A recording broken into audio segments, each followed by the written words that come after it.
Hi friends, কেমন আছো সবাই? আশা করি ভালো আছো। আজ আমার জন্মদিন, সবাই কেক খাবে আসো।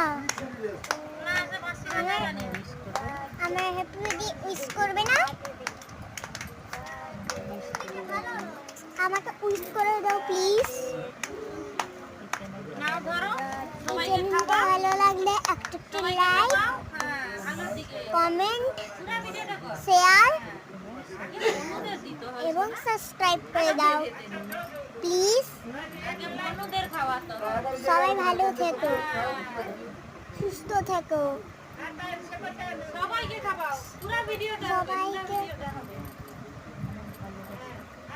ভালোবাসা। ভিডিওটা হবে। দিদুন আছে, তুমি কোথায় গেছিলা?